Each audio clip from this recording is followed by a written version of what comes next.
Hai bro dan sis, kembali lagi bersama gue Rido dalam Rido Daily Faith. Saya berharap, saya berdoa semoga semuanya dalam keadaan sehat walafiat. Oke, kita akan membahas tentang pro kontra ibadah online. Jadi di tengah-tengah kepanikan global akan virus corona atau COVID-19 ini, mari melihat hal ini dari sudut pandang yang lain. Jangan hanya berpikir ini kurang iman atau itu kurang beriman. Saya mendapat kiriman video dari salah satu teman tentang pro kontra ibadah online ini, dan ini datang dari seorang hamba Tuhan yang saya dulu kagum banget sama dia, dan beliau sangat berapi-api melayani Tuhan bahkan sampai hari ini pun. Tapi ada hal yang menurut saya kurang setuju dalam hal ini, tentang beliau tidak setuju kalau ibadah online. Yuk kita lihat video berikut ini. Tema ke-8, gereja adalah sahabat orang beriman. Sekali lagi, gereja adalah sahabat. Saya juga heran cara Allah bekerja. Sekarang ini gereja melarikan diri dari kenyataan dan tidak menjadi sahabat. Apa maksud saya? Beberapa gereja besar di Jakarta meliburkan jemaat hanya karena virus corona. Mereka menampakkan diri bahwa Tuhan kalah dengan virus.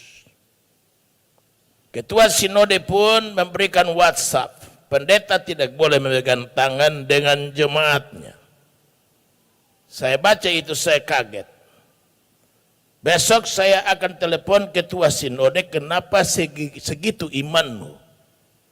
Kau khawatir, jangan membagikan kekhawatiran kepada orang lain. Kamu takut, jangan membagikan ketakutan kepada orang lain. Yang harus kita bagi adalah mempercakapkan kehebatan Yesus Kristus yang mengalahkan maut dan kematian. Kita harus mempercakapkan bukan virus corona atau Mercedes. Tapi kita percakapkan bahwa ada satu yang bisa menjawab doa. Ada satu yang memagari dan membentengi umatnya, adalah Yesus Kristus yang tidak berubah kemarin, hari ini, dan sampai selama-lamanya. Sedang goncang-goncangnya iman, justru hari ini tema kita bukan kata ini kebetulan disiapkan karena lagi goncang kiri kanan. Tapi ini sudah disiapkan lewat pergumulan doa berbulan-bulan. Herannya jatuh tempo pada waktu sekarang ini. Temanya adalah gereja sahabat bagi orang beriman. Nah, saya pingin gereja lain tidak jadi sahabat, melarikan diri karena ketakutan. Saya tidak mau GBI Mawar Saron ikut-ikutan orang takut, ikut-ikutan orang khawatir, ikut-ikutan orang-orang yang tidak punya iman. Haleluya. Moto kita, apapun yang terjadi, ibadah jalan terus. Banjir melanda Jakarta saja orang datang kok. Kenapa kita mesti pusing? Hidup kita bukan di dalam tangan virus. Virus punya mata. Dia cuma sasaran kepada orang-orang yang jauh dari Tuhan. Orang yang dekat dengan Tuhan dipelindungi di bawah kepaknya. Amin. Virus buta terhadap saudara. Matanya melek terhadap orang-orang yang jauh dari Tuhan.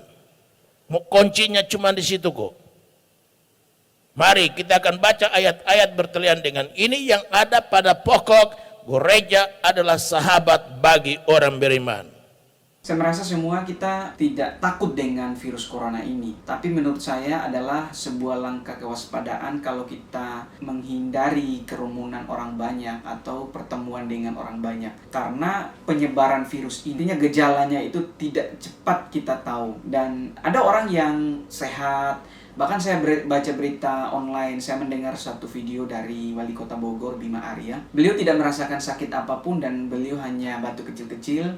Ya mungkin beliau berpikir itu hanya karena kecapean. Tapi setelah dites, beliau positif kena COVID-19. Dalam hal ini perlu kita bijak mengambil langkah-langkah untuk menjalani kehidupan kita sehari-hari. Nah, di tengah-tengah kepanikan global, Pak Pendeta Yakob Nahuai mengatakan bahwa gereja-gereja besar yang meliburkan, beliau menganggap bahwa sebagai suatu langkah yang kurang beriman. Ibadah yang dilangsungkan secara online itu menunjukkan bahwa gereja tidak beriman. Saya melihat pendapat seperti ini atau pendapat yang kontra seperti ini yang tidak setuju ibadah secara online. Saya menamakan perspektif gereja-gereja lama dalam memandang perubahan-perubahan dalam masyarakat. Gereja-gereja seperti ini cenderung tidak setuju. Contoh, kalau kita flashback lagi ke zaman dulu, di mana orang-orang berkhotbah harus menggunakan jas, harus menggunakan dasi dan segala macam. Dan semua orang pada saat itu berpikir itu yang paling baik dan paling suci. Dan orang-orang yang berkhotbah pada waktu itu tidak berani menggunakan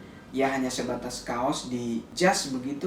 Orang tidak berani karena pasti ditolak oleh gereja. Menurut saya pandangan seperti ini mungkin menurut mereka ini merupakan pandangan dari gereja yang cukup beriman. Tapi pernahkah kita berpikir tentang jemaat-jemaat yang kurang beriman yang datang ke gereja? Atau orang-orang yang mungkin sudah terkontaminasi oleh virus COVID-19 ini dan bisa menularkan kepada orang-orang yang tidak beriman dalam gereja. Apakah semua jemaat yang gereja ini bersuara bahwa gereja yang melaksanakan ibadah online tidak beriman?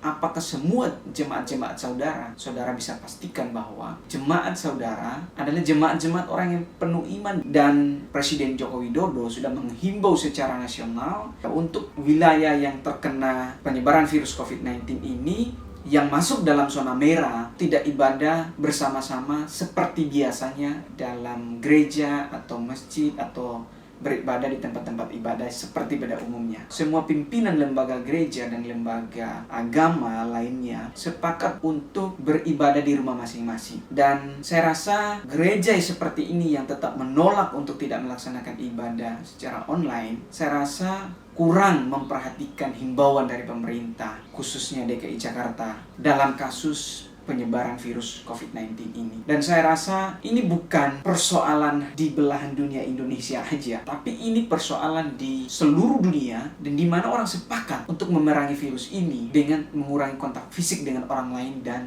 bersentuhan dengan fasilitas-fasilitas umum. Dan saya rasa iman itu tidak perlu kita tunjukkan secara show off atau secara berlebihan, tapi iman itu bagaimana kita menjalani hidup kita dengan bijak, dengan penuh hikmat, karena saya percaya Tuhan sudah memberikan kita hikmat bagaimana kita harus menjalani, mengantisipasi apa hal-hal kemungkinan-kemungkinan terburuk yang terjadi dalam kehidupan kita. Dan saya rasa mungkin menurut beliau tidak salah, tapi menurut saya ini merupakan pendapat yang sangat keliru. Nah, bagaimana dengan orang-orang yang pro dengan ibadah online? Saya rasa pandangan ini pasti ada pertimbangan-pertimbangan khusus, dipertimbangkan dengan baik. Gereja-gereja yang tetap melaksanakan ibadah secara online, perspektif ini sebagai pandangan gereja-gereja modern yang cepat memahami perubahan, bagaimana mereka meresponi keadaan-keadaan yang terburuk di dalam masyarakat atau perkembangan-perkembangan zaman yang terjadi di seluruh dunia. Dan saya rasa gereja atau ibadah manapun sudah semestinya memahami perubahan-perubahan yang terjadi di masyarakat dan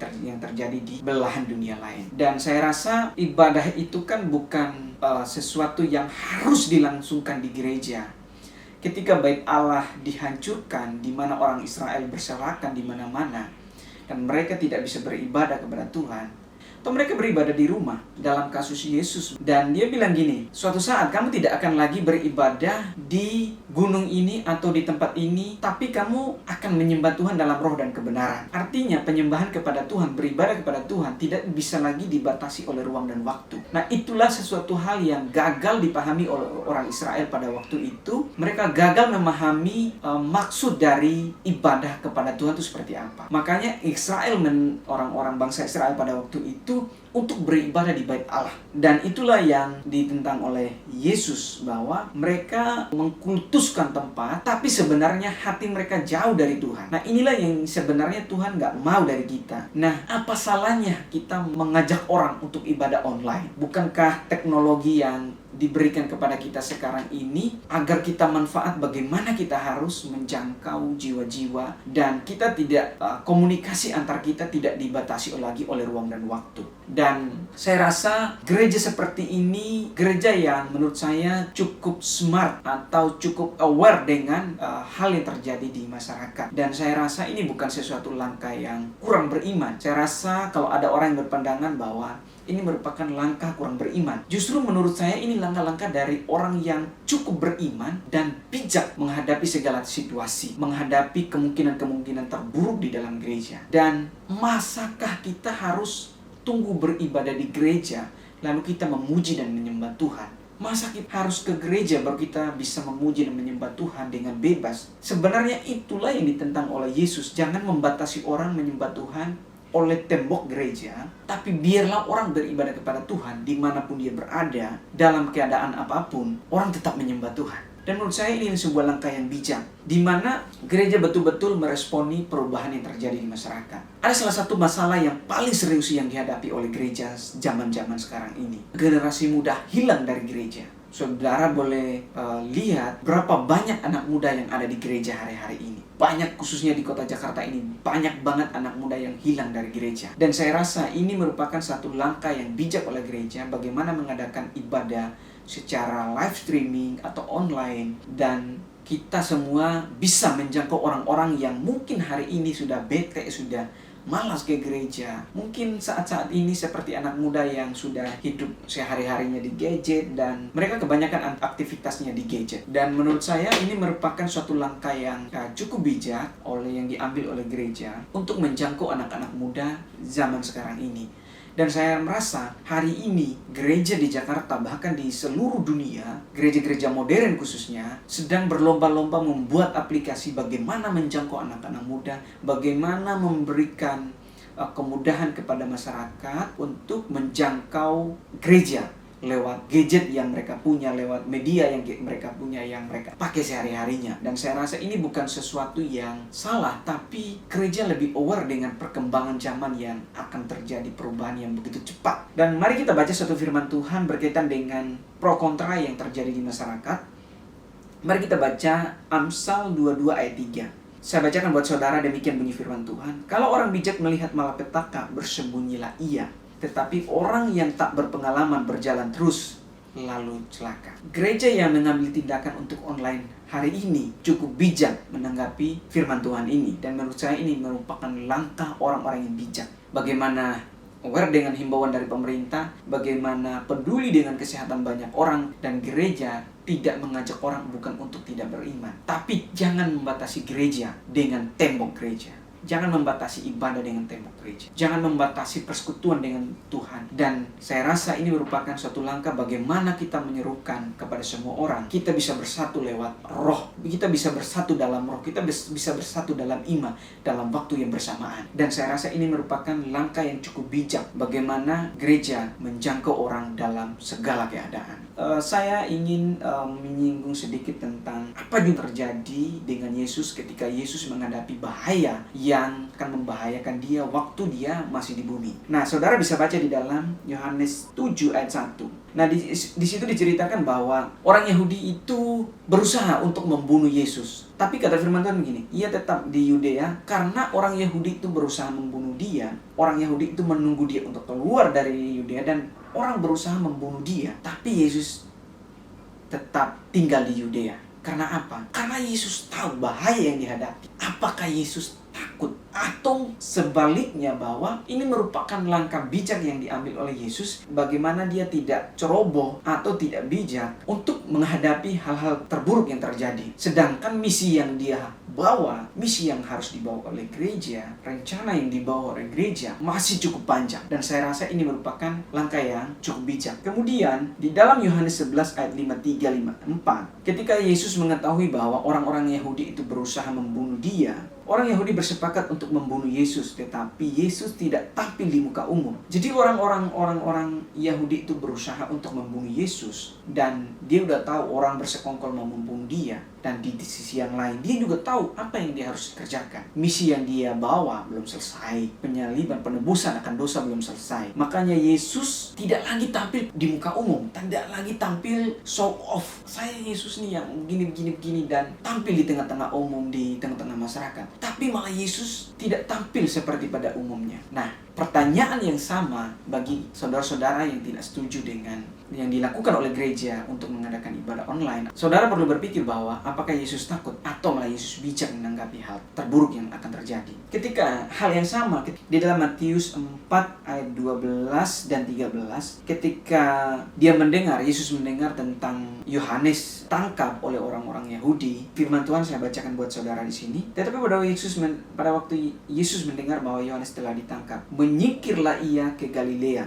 Ia meninggalkan Nazaret dan diam di Kapernaum di tepi danau di daerah Zebulon dan Naftali. Ketika Yesus tahu bahwa Yohanes ini merupakan orang yang dipersiapkan Tuhan untuk mempersiapkan jalan akan kedatangannya Mesias dan merupakan ancaman bagi orang Yahudi, dan akhirnya orang menangkap Yohanes, dan kemungkinan terburuknya adalah mereka akan menangkap Yesus. Dan setelah Yesus mengetahui hal itu, kata firman Tuhan, menyingkirlah ia ke Galilea dan meninggalkan Nazaret. Nah, apakah langkah Yesus meninggalkan Nazaret kemudian ia pergi ke Galilea merupakan sebuah langkah yang takut? Pertanyaannya bagi saudara yang tidak setuju, apakah Yesus takut dengan orang-orang Israel? Bukankah Yesus itu Tuhan? Dia bisa aja sentil orang-orang itu dengan kuasanya yang begitu dahsyat. Tapi bukan itu yang Yesus pikirkan. Yesus tahu apa yang dia harus kerjakan. Gereja saat ini tahu apa yang dia harus hadapi. Gereja tahu apa yang dia harus lakukan untuk masa depan. Makanya gereja mengambil langkah bijak. Dan saya rasa gereja cukup smart untuk menanggapi hal ini. Bagaimana menyediakan ibadah bagi warga jemaat. Dimanapun jemaat Tuhan berada, mereka tetap bisa ibadah dan tetap bisa bersekutu. Dan hal yang berikut adalah, bukankah ini merupakan suatu momen yang paling baik bagi keluarga-keluarga yang saat ini mungkin mereka tidak bisa bersekutu bersama, dan ini merupakan saat yang paling baik bagaimana mereka menyembah Tuhan bersama-sama dengan keluarga mereka. Dan ini kan suatu terobosan bagaimana kita pakat bersama-sama berdoa bersama keluarga, bersama gereja, bersama semua hamba Tuhan untuk kita tetap beribadah dan berdoa bagi kebangkitan Indonesia. Saya mengajak semua kita untuk melihat hal ini dengan pikiran yang positif, dengan pikiran yang bijak. Bagaimana kita harus menanggapi perubahan-perubahan yang terjadi atau kemungkinan-kemungkinan terburuk yang terjadi di tengah-tengah masyarakat. Dan saya berharap kita semua tetap menjaga kesehatan kita, tetap menjaga hati kita, menjaga imun kita, menjaga iman kita, agar kita sehat dan tidak menularkan virus ini kepada orang lain. Saya berdoa untuk semua, kiranya kita dalam keadaan sehat walafiat, dan jangan lupa juga untuk berdoa bagi Indonesia, berdoa untuk seluruh dunia. Kasus ini cepat teratasi, khususnya di Indonesia, dan yang paling khusus lagi di kota Jakarta sebagai kota yang penularan virusnya paling banyak. Ini merupakan saatnya bukan kita berantem satu dengan yang lain, tapi coba kita berpikir dari perspektif yang positif, dan bagaimana kita mengambil langkah-langkah preventif bagi jemaat Tuhan dan bagi masyarakat pada umumnya. Untuk semuanya, tetap jaga hati, jaga pikiran, jaga iman, akseslah berita-berita yang baik, dari berita-berita yang kredibel, dan dari situs-situs yang memang resmi yang disediakan oleh pemerintah. Oh iya, jangan lupa untuk terus dukung channel ini. Saya akan tetap update kondisi Jakarta. Kita tetap berdoa, kita percaya Tuhan melindungi setiap kita. God bless you.